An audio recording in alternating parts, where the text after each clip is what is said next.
7 राज्यों में हुए उपचुनाव के नतीजे बेहद शानदार हैं।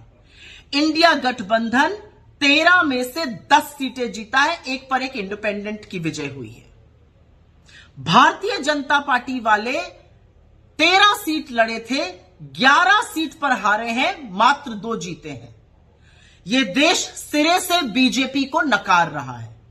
यह देश नरेंद्र मोदी को 1 महीने के अंदर ही एक और बड़ा संदेश दे रहा है और फिर से कह रहा है कि हमें नफरत की, हिंसा की, वैमनस्य की, उल जलूल की बातों की राजनीति नहीं चाहिए।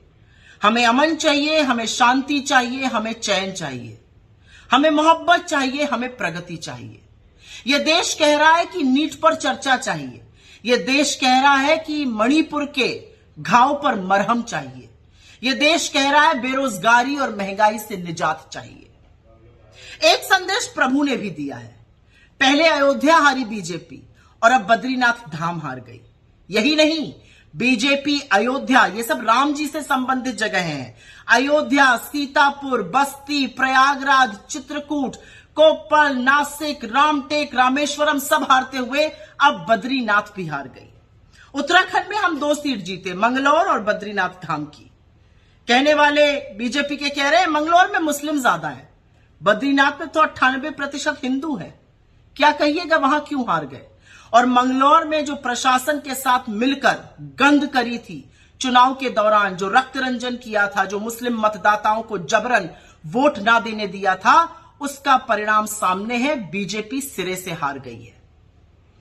हिमाचल प्रदेश में भी लोगों की हिमाचलियत को ललकार दिया था, जनादेश का असम्मान किया था, सरकार को गिराने का कुत्सित प्रयास किया था।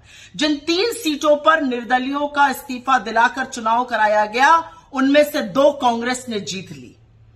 तो हिमाचल ने भी खड़े होकर कहा कि हमारे जनादेश, हमारे मताधिकार के साथ असम्मान मत कीजिए, हमारी हिमाचलियत को मत ललकारिए।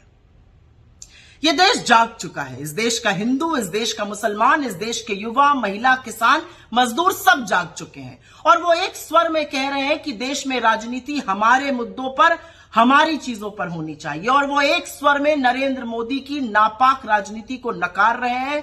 वो इंडिया गठबंधन के साथ खड़े हैं, मोहब्बत वाले लीडर के साथ खड़े हैं, मुद्दों को उठाने वाले लीडर के साथ खड़े हैं। वो राहुल गांधी के साथ खड़े हैं, वो हमारे घटक दलों के साथ खड़े हैं।